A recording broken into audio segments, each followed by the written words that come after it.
Welcome back to the podcast. Today's special guest is NASA Flight Director Garrett Hehn. Garrett's going to talk to us about the recent NASA Suits project, introducing college students to the flight control program at JSC. Garrett, it's good to see you again. I was looking at a little bit of research before we got here, and you've been the flight director for almost a year and a half now. You made the 107th director. Yeah. Let's do a little retrospect before we go into the story at hand. Yeah. Recap a little bit of your experience as a flight director in the time since it's been. Yeah, I was thinking about how that time feels both short and long, if that's possible. I think in the past year and a half or so, I've worked over 100 shifts for ISS, and they come in all shapes and sizes. I've gotten used to some overnight shifts and how to shift my body in and out. But really, I think the part that I enjoy most is no shift is the same. So each one brings something a little new. And I think that's some of the beauty of human spaceflight. When we're trying to explore and do new things, it makes my job very interesting. And I think I've gotten a better, my job as the flight director is to lead that team. And we use the conductor analogy a lot. And so I've gotten a little better at keeping everyone in tune. Yeah, okay. And talk about some of the doors being a director has opened for you that didn't necessarily avail themselves to you maybe as a flight controller. Okay. Yeah, I think it's a different perspective, especially, I'm more of a generalist now, right? And I think one of the things that I think makes us successful is staying curious. And so I certainly take advantage of the fact that, sometimes in mission control, I can only give people about 2 to 5 minutes to give me an answer. But a lot of times we walk away from that shift, we can all go get smarter, right? So I've taken advantage of the fact that here at Johnson Space Center, we're also training the crew, so we've got the exercise equipment here, right? And if you've heard of ARED, which is kind of like our Bowflex on board, it's a complicated device. So I have absolutely made use of the fact of we may do on a shift, and then I asked, hey, can I see the gym equipment? Can I get on it? Because there's something about that 3D, and then of course having the expert to quiz a little bit is a lot of fun. Okay. So I think it's my curiosity leads me down those paths, and I've also got to start to work on some of the Artemis missions. So the more I learn now about how we work on ISS, I see it paying off because we're really building on what we're doing in ISS as we go further. Okay.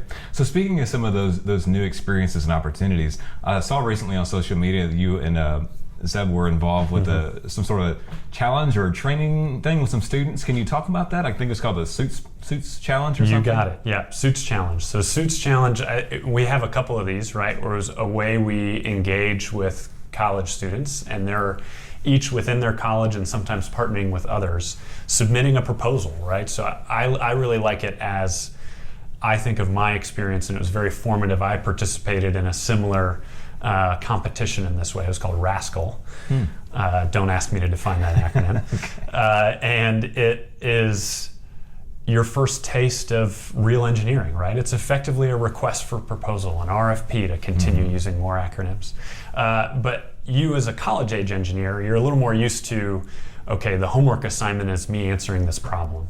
But a lot of things we actually deal with in engineering are much more open-ended, right? It's a little bit more of what is the best way to go do X, right? So the Suits Challenge focused on an interesting one of how do you keep the astronaut informed as to how their spacecraft is doing, right? And in this case on EVA, it's the world's smallest spacecraft. It's spacecraft of one, right? So they were given kind of the parameters of what does an astronaut need to know about their spacesuit, and how can we make them more effective and efficient on the surface, right? Because they need to be thinking about the geological finds that they could be first-time discoverers of, and less about, is my spacesuit behaving how it's supposed to? So they were challenged with, we had some hardware for them, but we gave them an open-ended question of what does the astronaut need to see? They made a lot of heads-up displays. There was a lot of things with, a tablet mounted on the sleeve. Right. Amazingly creative ideas.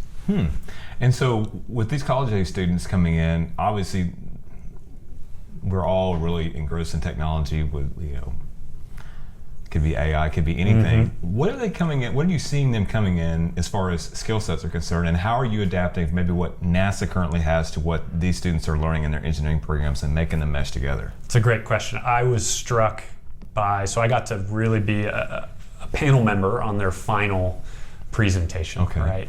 And I was struck in that a few of these competitions, they've been now doing it for a few years, and their computer programming is right at the level of industry leading, right? And I think this generation especially has been exposed a lot to just every element of what the computer can do for you, right? And how the computer can really amplify what you're trying to achieve. And they're also incredibly comfortable with these just native environments. I'm trying to remember the specific, I think it was like Unreal Engine and some of those that are, a lot of the base platform of video games, right?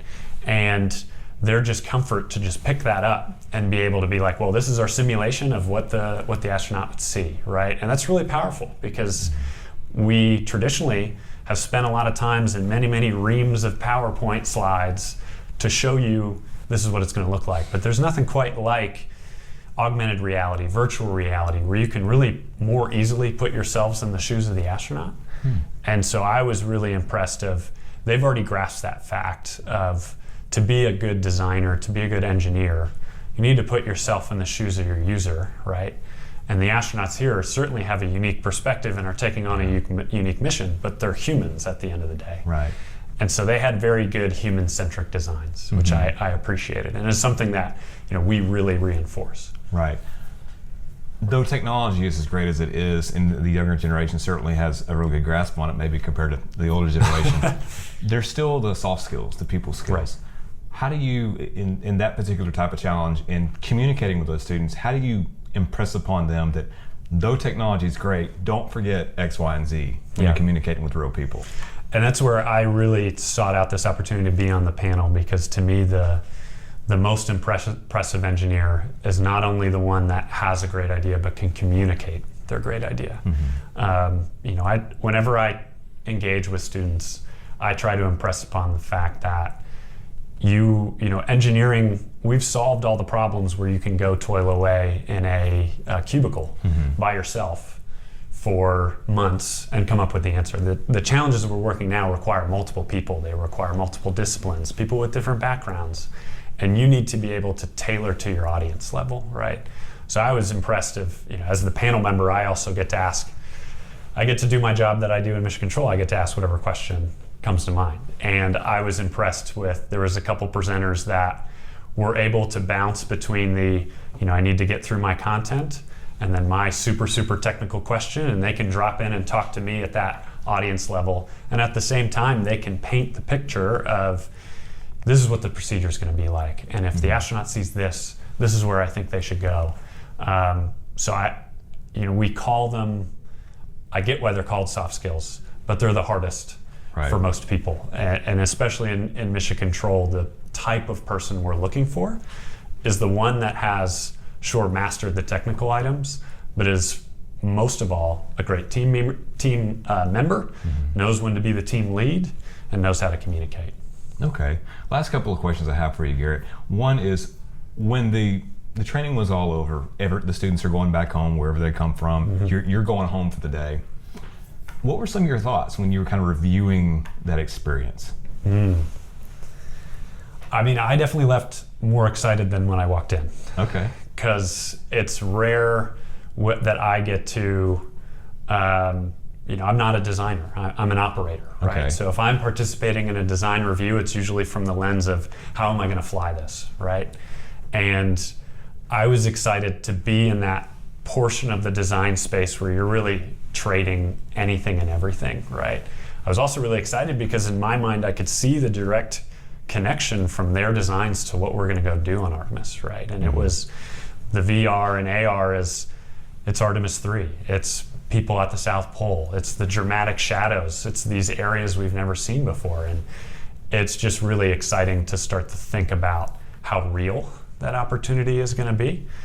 And then also to see, I think we had, some of these teams are really different in terms of how big, right? Some were 5-6 core individuals that worked for a full year. Some were teams of 60 that brought their 10 leads. And I mean, they had full org charts, right? So they got an experience with being management in college. But the folks that were in the room for the final review, there was like 130 some students, right? and they're already showing off their skills, and I'm really excited for that Artemis generation, right? For them to be a part of these next steps, because a lot of them were graduating seniors, right? They're going right into industry. So a few of them, you know, I got to spend a little time with and hear about where they're going next, and it was a ton of really exciting opportunities all over the spectrum, public, private, of, you know, human spaceflight. And finally, another introspective question, Garrett, is kind of tying into what I was saying earlier about your experience being a flight director now, where you have more leadership responsibilities. What's it like for you now that you're able to give back more, give back to the next generation, and mold a little bit, encourage the next generation?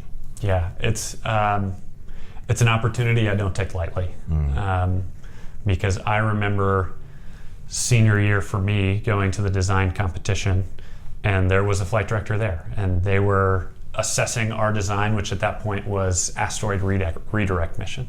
So going and getting an asteroid sample, where we're going to bring it to. And I remember seeing them and how much influence they had, right? And they talked a little bit about what their day-to-day was like, and that kind of planted that seed.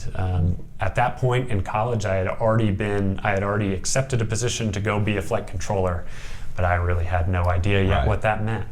And so I think my goal is to really get as many students aware of the fact of how many different types of engineers there really are, right?